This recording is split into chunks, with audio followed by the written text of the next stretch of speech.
Electronic stability control, electronic brake force distribution, traction control, automatic transmission और इन जैसे बहुत सारे टेक्नोलॉजीज जो आज के हमारी गाड़ियों में इंप्लीमेंट किए जा रहे हैं, यूज किए जा रहे हैं। बहुत सालों पहले इनका इंप्लीमेंटेशन सबसे पहले F1 कार्स में किया गया था। So my name is Purvang Mantri, welcome back to my channel. और आज की वीडियो में हम बात करेंगे about all the technologies that were born in F1 cars but were banned and they made their way into our road vehicles.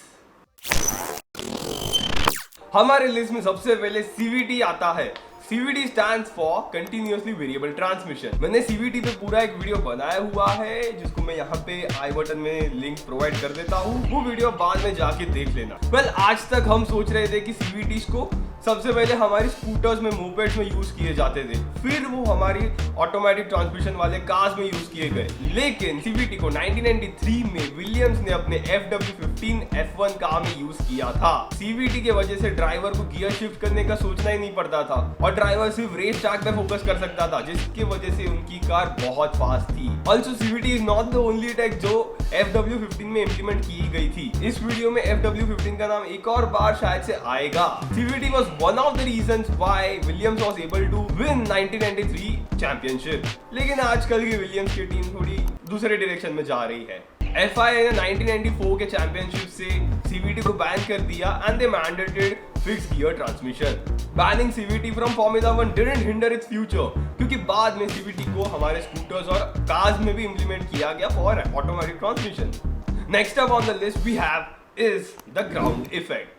Ground effect एक aerodynamic phenomena है जिसमें कार के नीचे से फ्लो होने वाली हवा को डीप्रेशराइज किया जाता है, मतलब उसका प्रेशर ड्रॉप किया जाता है, which sucks the car down and increases the downforce। 1977 की lotus 78 car was the most aerodynamically fast car क्योंकि उस कार में ग्राउंड इफेक्ट को बढ़ाने की कोशिश करी गई थी and they were successful with it। Ground effect को एफिशिएंटली यूज करने के लिए लोटस ने अपने साइड पॉड्स पे ब्रशेस लगाए थे which would prevent the high pressure air flowing over the car to be mixed with the low pressure air flowing underneath the car। बाद में उन्होंने ब्रशेस को मूवेबल रबर स्कर्ट्स के साथ रिप्लेस किए which further improved the ground effect on their car। Ground effect की वजह से लोटस 78 ट्रैक से चिपक के चलती थी and it had amazing high speed stability and this was one of the reasons why Lotus won that year's championship। और फिर दूसरे कंस्ट्रक्टर्स ने भी लोटस 78 से इंस्पिरेशन लेकर अपने कार्स में भी साइड स्कर्ट लगाना शुरू किए, of course for good ground effect। लेकिन बाद में FIA had to ban ground effect। Wait, this can't be true। Well, the source says that FIA ने 1983 से ground effect को ban किया and they mandated flat floors for their cars। But this can't be true because आज की F1 cars में भी ground effect को थोड़ा बहुत यूज किया जाता है and FIA has made some floor design modification to generate good ground effect while being safer। So what FIA banned in the year 1983 was movable side skirts, not ground effect। और उसके बाद जो भी structural upgrades हुए towards improving ground effect, उन सारे upgrades को आज के तारीख में हमारे सुपर कार्स और हाइपर कार्स में भी इंप्लीमेंट किया जाता है। Moving ahead in the list, we have the brake steer। 1997 के सीजन में मैक्लारेन के MP412 में 2 ब्रेक पेडल्स लगाए गए थे and no one was aware about this। पहले ब्रेक पेडल से सारे व्हील्स, मतलब चारों के चारों व्हील्स एक साथ लॉक होते थे as they are supposed to do।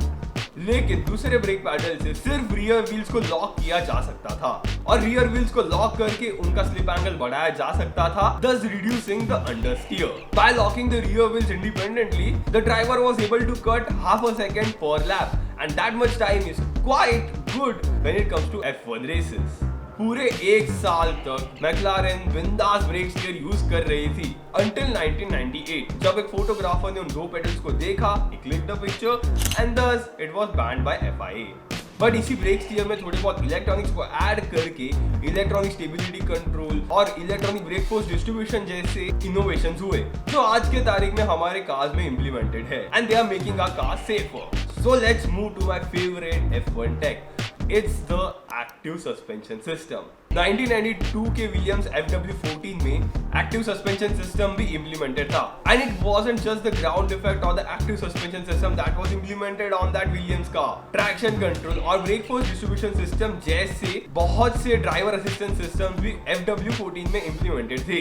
92 की चैंपियनशिप तो विलियम्स ने ऐसी जीत ली थी, लेकिन FIA decided to ban all the driver assistance system and they made the ECU standardized for every constructor। Software. मतलब सबको सेम ECU और सॉफ्टवेयर यूज करने पड़ रहे थे, which prevented the teams from using any illegal softwares. Last F1 technology की बात करने से पहले I want to take this moment and promote my book Engine in a Nutshell. Unlike other books which are available in the market, इस book में मैंने engine के electronic side पे फोकस किया है, which I think you might find quite knowledgeable. So go ahead and check out my book. The link is in the description box below.